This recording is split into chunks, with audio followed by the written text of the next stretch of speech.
Welcome back to the Legacy Ward 9 podcast. So today, John and I are going to discuss about who he really is as a person and what he likes, including down to the food. So let's talk about your marriage. How long have you been married? I've been married for just over 13 years. Okay, lucky 13. You made it past the 7. Yeah, we were itching, but then we're okay now. You're good now. Yeah. And you have 2 children? Yes, I've got 2 children, 9 and 7. Alexander is the 9-year-old.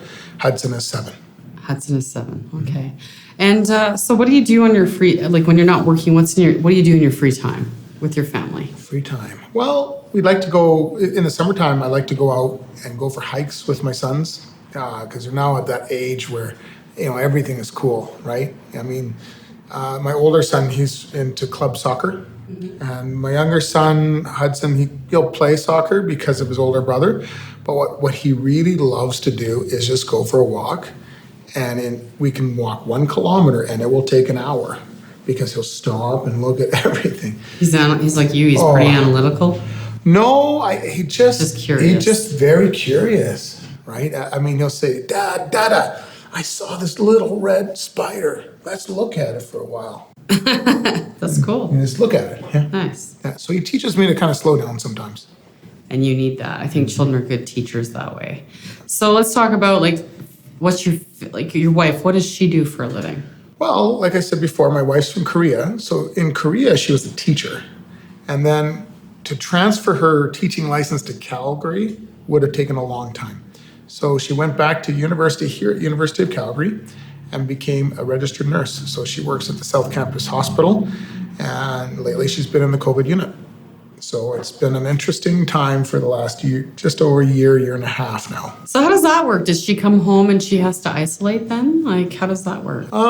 No, what they do is they change their clothes at the hospital. They will also be very, very careful. They have people who watch how you take your clothes on or put them on and take them off. They don't want them mixed. And now at this point in time, everybody is vaccinated. Mm-hmm. So that's been a big help. But yeah, it's been a lot of work and attention to detail for sure. So the long hours for her in the beginning? Yes. Is it getting better now? Well, it's gotten better, but still now we don't know. I mean, there's always someone coming into her ward anyway, and she does the overnight shift. So there's less people who work at night, and then it's interesting. She told me this weird fact that a lot of people when they die they pass away at night. Yeah. I never knew that. Or mid-afternoon. Yeah, I sometimes feel like I'm dying in the middle afternoon too. I know, it's like 2 o'clock when you hit that wall. Okay, so she also does volunteering as well. Let's discuss that. Yes. Well, I mean, she, I'd have to say my wife is kind of the CEO of our family, right? Aren't they supposed to be? And it's funny, when we got married, my father-in-law, he's a very, very classic Korean guy. And he said to me, son, you are now married to my daughter. And he said, look, he went to his daughter and said, daughter, you must obey your husband. And I thought, wow, what a wonderful father-in-law. Holy smokes, did I get lucky or what? And how did that go for you? Well, my mother stood up and welcomed her to the family and said, Yoon, if he is the head of the family, that's fine. But always remember, you're the neck that turns the head. And she does a lot of turning in my head. So, and that's good. I'm very happy. It's a nice balance at our family. She makes everything just kind of magically work in our family. I don't even know how she does it. But that's pretty awesome. But yeah, and then she volunteers. She's involved with a Korean health fair that they have every year so that the Koreans can know more about our healthcare system and what it provides in their own language. So she's involved with that. And then taking the kids to and from soccer and taekwondo and all these different types of things that they do. I try to do my best to do that, but she does a lot more than I ever do. Well, you've got a fairly busy stacked schedule right now as well, so it's nice that she does that for you. Oh yeah, absolutely. She's extremely important. That is awesome. And then with your boys, like how much time do you actually get to spend time with them? Like I know I've been talking to you lately and you've been actually able to be at home with them for dinner and you do make that time as a busy human being and being a professional. Yeah, I mean, it's a challenge, right? So my wife will text me the boys' schedules for Taekwondo and all these things. Like last week, when my sons were at Taekwondo, I was down in the area for work. So I just stopped into their Taekwondo class for 30 minutes to watch and make sure that the sons see me so that they know that I'm interested in their life. Couldn't stay for the whole time, but you look at quality instead of quantity. And then, so what do you like? What kind of hobbies do you have? Like, what do you like doing for a hobby? Well, I enjoy walking. I love going out for walks with my dog. I've got a little black miniature schnauzer, and her name is BB. So we love to go for walks. I enjoy going out and driving as well. So sometimes we'll go out and mix the two together, right? So we'll go out to Kananaskis or Banff. I enjoy cooking. I love to cook. My family is originally from the restaurant industry, and I love to eat, so I had to learn how to cook. So. And you've lost weight I have. since I saw you last time. I have. I've lost about 25 pounds. That's dedication. It is, especially when you enjoy eating. Right? Yeah, exactly. It's hard. It is. It's Very hard, because I like food too. But, if my campaign is always going to be about a time for change, then it starts with me. Absolutely. And then, so what is your favorite food then? Hands down. Oh, hands down. My favorite comfort food would probably be shepherd's pie. I love shepherd's pie. So good and so bad for you at the same time. Yeah, I know, but it makes me feel good. It does make you feel it's your comfort food. Absolutely. So, favorite sports teams? Oh, of course, Calgary Flames. I mean, that goes without saying. Second to them in hockey would be the Montreal Canadiens because of their history. And then we also have the Calgary Stampeders. I love the Calgary Stampeders. They've always had a rich history of great quarterbacks and coaching. So, and we better win the Grey Cup again this year. Just make that clear, right? Absolutely. Get on right it. on the camera. Please win the Grey Cup. Right. And then any other hobbies? Like what kind of games? Do you do games with your children? Do you have a family night? Oh, absolutely. Oh, yeah. I mean, the two major things it's three major things I do with my sons. Number one is we read every night.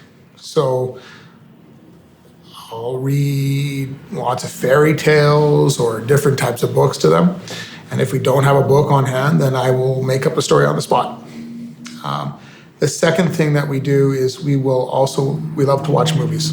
So pretty much once a week we'll have a movie night where we'll have some popcorn because you have to have popcorn. And then we'll watch a movie together. So their favorite movie, which is really interesting, is The Karate Kid, which is fantastic because that's what really set me on my path to go to Japan. Because when I saw Miyagi-sensei and Daniel-san and their interaction and all the rich storylines about Japan and Okinawa, then I had to go to Japan. And I did. And then by doing that, then I came back and married a woman from Korea. So. And how long were you in Japan? Almost 8 years. 8 years. Yeah, about 7.5 years. And what do you think that you can interject with your campaign and stuff with, like how, putting the values that the Japanese have? Well, a major value that I was drilled into my head in Japan was the idea of the bridge. Now, the word bridge in Japanese is hashi. Hashi. Hashi. And what that means is it's so important to the Japanese that the person who rises to the top in their culture, in business, is usually the person who can create harmony with everybody so they can bridge and bring people together.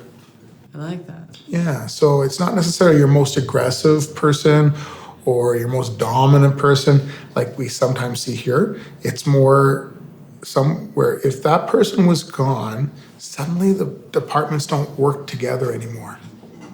So that's probably the biggest thing for me is it was so important to learn how to network and bring people together in Japan, especially as a white guy. I mean, I stuck out, right? I would Clearly. say so. Yeah, clearly I And you're did. taller than most of them, right? Yeah, that was actually kind of neat. That was the first time in my life I got I was touched. going to say, it's like the first time in your life that you've been taller than everybody. That's kind of neat. But when we ended up doing that, we ended up seeing the importance of being able to give to people.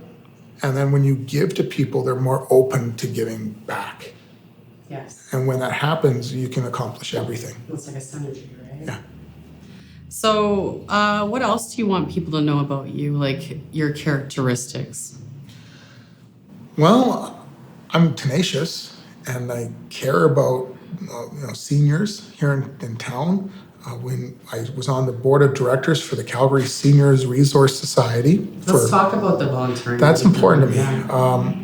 Because if you don't give, then things don't work. You can't always expect to get paid for things.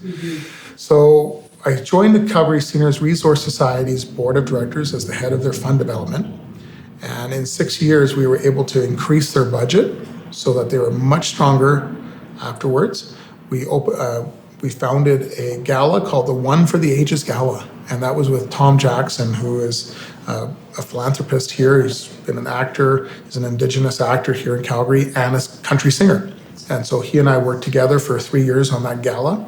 We had Has he not worked with like Liam Neeson and stuff like that? He's done. Just did a movie like the past 2 years or something. Yeah, he caused a bit of a row because I guess he played a bad guy in a movie. Yeah, he did. Actually, it was a fantastic movie. I love that. And you know what? And he's he's the gentlest guy you'll ever meet. He's so tall. Yeah. He's super tall. And I remember the first time I ever met him, he came in and I looked right up at him and he just gave me this big hug. And I just squeezed the air. But that's the way he is. He's a great man. And his wife, Allison, she really helps him run his show and keeps him on task. So we were able to start that gala and raise money every year for seniors so that they can age in place by their choice. That's awesome. Yeah. So is there any other volunteering they do, or is that pretty much the same? I was on the International Avenue Business Revitalization Zone, so I've been the secretary of that for 9 years. So that's all volunteer work in the area. So we were working with different things that affect the avenue. So if it's a zoning issue, or if we are working with trying to raise the profile of the avenue or get the street redone, like we did with the bused rapid transit system. It's called the Purple Line now. So we've done all kinds of things like that. And then also I volunteered with different business owners for years now, trying to teach them how to network with each other so that they understand that they could actually create more business by working together instead of apart. That's awesome. Well, I look forward to discussing what's going to go on and what your thoughts are about City Hall and all that in the next episode. Absolutely. So thank you for tuning in, and we'll see you next time. Yeah, we'll see you next time.